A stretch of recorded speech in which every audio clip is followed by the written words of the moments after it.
Hello everybody and welcome back to Red Eagle Politics. Make sure you guys like this video down below and subscribe to the channel if you are new.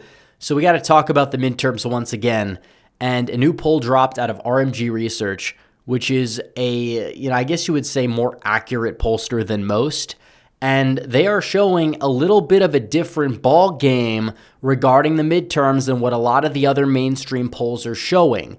Now, it's true that the Republicans have to engage their lower propensity voters better. They have to turn them into higher propensity voters, and if they do, they're not going to be underperforming as much in like these special elections as they have been recently. But still, it's important to note that the overperformances we've seen from the Democrats have existed before the 2024 election in these things, and they still lost that, and the midterms are not going to be as lopsided.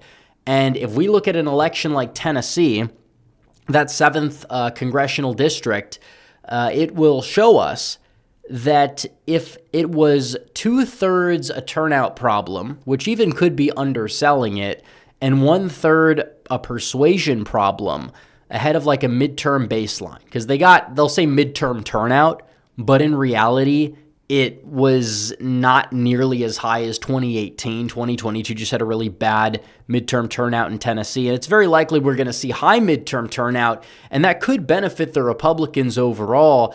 But still, it would indicate, if we assume it was like 2/3 not persuasion, turnout, and 1/3 persuasion, you'd be looking at like a D+3 electorate. And there's many reasons to believe that that could change. Right now in the generic ballot, it's D+4, D+5. You look at Trump's approval rating right now, and it's weighed down by some bad polling, but there's reasons to believe it could go up. The messaging can improve. There's things to tout. He's focusing more on affordability. If he can improve the messaging there and post some victories before the midterms in that department, and or improve the job market, what would that mean? It would mean that the Republicans are going to actually have results beyond what they've already done, which is the big beautiful bill, and deportations are likely to go up as a lot of these new ICE agents get trained, etc. You have wins to tout, and that's true, and that's a good thing. But in order to really maximize and to counter a very angry Democrat base, you got to post wins that can mobilize the MAGA base to the polls. And the polls are, in some cases, all over the place. D+14 and R+4, both of those things can't be true. But given the recent performances, right now it might be best clocked at like a D+3 to D+5. The national polls were relatively accurate in 2022, and that we know. And if they're accurate again, Republicans are still going to have a shot to hold the House, believe it or not, which is absurd for people to think about in a midterm year when you have a president, when you have so many people that are fired up and angry or whatever. But you look at the map here, Republicans in the consensus map, they're already at 209. And that doesn't even take certain possible redistricting into account, because you look at this, what could possibly happen in the state of Indiana? It seems like there's a good chance they go for it, which means they might be able to go and take out one and take out another, and they're already to 211. And then you get to Florida, and in Florida, you will possibly be able to go add 1, 2, 3, 4, maybe even 5 seats or so in the state of Florida. And if they did that, they'd get to 216. If Virginia decides to counter, maybe they'll be able to go out there and add a few seats to their column and take some of them away, maybe even just giving them enough. Let's even say they take out every Republican except one. Republicans would still be at 213 seats in the House, which means there's 19 toss-ups. You need to win 5. That is 5 out of 19.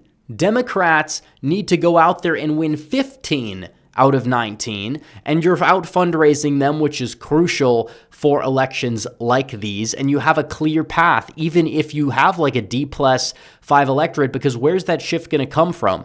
Probably like low prop Trump voters in blue areas staying home, like in the urban areas. which I think could be a problem for statewide races, don't get me wrong. But Republicans are still going to hold the Senate. They're probably going to net governorships. And when it comes down to the House, they do have a clear path. I'll show you the path right now. And you look in New Jersey, this district right here, Tom Keene's district, even Jack Ciattarelli almost tied Mikey Sherrill in that district. Tom Keene has those SALT deductions to tout. I believe he's the favorite. Even if it's not going to be a good environment for Republicans, that would be enough to get them to 214. Then you have Iowa's 1st district. This district voted for Donald Trump by nearly 9 points, and for some weird reason, Marionette Miller Meeks actually does better in midterm years than presidential years. So if she's able to go out there and hold on, that would get the Republicans all the way to 215. So they're already knocking on the door here. And it's not just that. You look at California, David Valadao, this district very narrowly voted for Donald Trump, it seems, in the redrawing here. And he does tend to get a good chunk of the Democrat vote. So if he's able to go out there and hold on to that seat, well, boom, that's 216. You're 2 away. John James is running for governor. I think that if he wasn't, Michigan's 10th would be more likely to be classified as a lean Republican district, but he does have coattails, and Republicans can find a strong candidate that can go out there and win that Macomb County district. It will be close, but is it doable for Republicans? Absolutely. And you have other seats that voted for Trump by a sizable margin. You have, Pennsylvania's 7th. You have Wisconsin's 3rd, Michigan's 7th, which is more ancestrally Republican down ballot. You got Livingston County in there. Those are more high prop Republican voters. If they show up, boom, there you go. That's 218. That is the House right there. The other districts are probably, I'd say Democrats win most of them for one reason or another. Some of them can be won by the Republicans in 2028.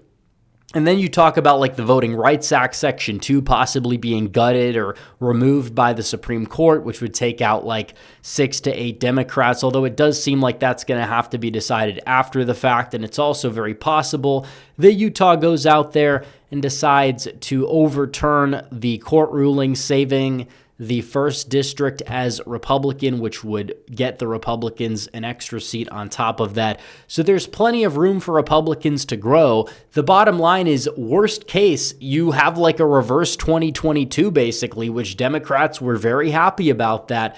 Best case is you go out there and extend the trifecta and grant this mandate to Donald Trump and all these people that have spent the past 2 years seething and coping about one little thing or another.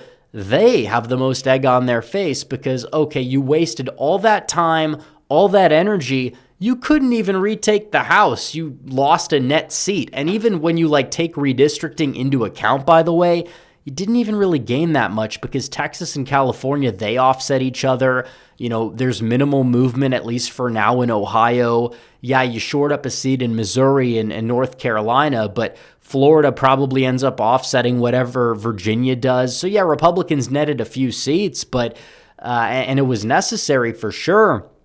But I don't want to hear it if Republicans narrowly end up holding the House and Democrats say, well, you stole it. It's like, you redrew how many states exactly? And how did that work out for you? You still, even taking that into account, let's even just say you gain a net 5 seats before redistricting. That's abysmal. That's embarrassing. You really should have done a hell of a lot better than that. And a lot of these seats, like the seat in North Carolina, the seat in Ohio, which they should have done a much better job in Ohio, and even one of the seats in Indiana, those seats were probably on track to flip just given trends by 2028. Even some of the South Texas seats, which again, they might stay blue this cycle just based on turnout dynamics in midterm years. But regardless, the fact that they're in play speaks volumes, and the fact that Republicans will win them anyways speaks volumes. This notion that they tweaked all the maps and that's why they're winning, not really. It's not really how it works, because First of all, they really dropped the ball in many places and should have actually done a much better job, but Democrats are doing the same thing. They already had the advantage in that department. You have the census, you have all these things going on, and it's a midterm year where you're supposed to be angry at Trump. But if they manage to lose the House despite all of that, that's hilarious. That's abysmal. So is this poll going to come true? It's an outlier. I mean, we understand that, but can Republicans, even if it's like D+4, end up winning the House? Yes. And that would be huge. And the Democrat salt mine from that would be even larger.